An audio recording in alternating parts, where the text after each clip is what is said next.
হজরত দাউদ আলাইহিসসালামের মৃত্যুর পর সুযোগ্য পুত্র সুলাইমান আলাইহিসসালাম তাঁর স্থলাভিষিক্ত হন।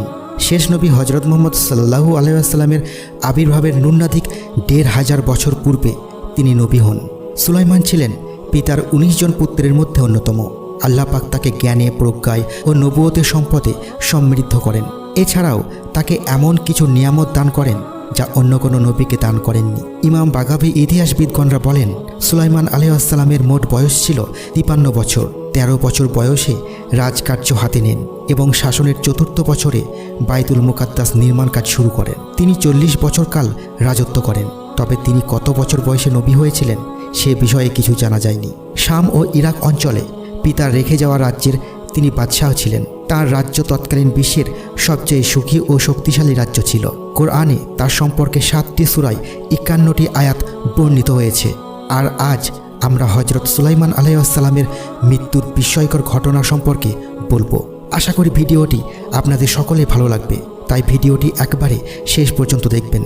হজরত সুলাইমান আলাইহিসসালাম অদ্বিতীয় ও অনুপম সাম্রাজ্যের অধিকারী ছিলেন। কেবল সমগ্র বিশ্বের নয়, বরং জিনজাতি, বিহঙ্গুল ও বায়ুর উপরও তার আদেশ কার্যকর ছিল। কিন্তু এত সব উপায় উপকরণ থাকা সত্ত্বেও তিনি মৃত্যুর কবল থেকে রেহাই পাননি। নির্দিষ্ট সময়ে তার মৃত্যু আগমন করেছে।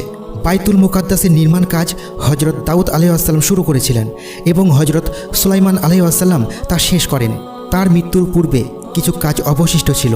কাজটি অবাধ্যতাপ্রবণ জিনেদের দায়িত্বে ন্যস্ত ছিল। তারা হজরত সুলাইমান আলাইহিসসালামের ভয়ে কাজ করত। তারা তার মৃত্যু সংবাদ অবগত হতে পারলে তৎক্ষণাৎ কাজ ছেড়ে দিত, ফলে নির্মাণ অসমাপ্ত থেকে যেত। হজরত সুলাইমান আলাইহিসসালাম আল্লাহর নির্দেশে এই করলেন যে মৃত্যুপূর্বক্ষণে তিনি মৃত্যুর জন্য প্রস্তুত হয়ে তার মেহরাবে প্রবেশ করলেন। মেহরাবটি স্বচ্ছ কাচে নির্মিত ছিল, বাইরে থেকে ভিতরের সব কিছু দেখা যেত।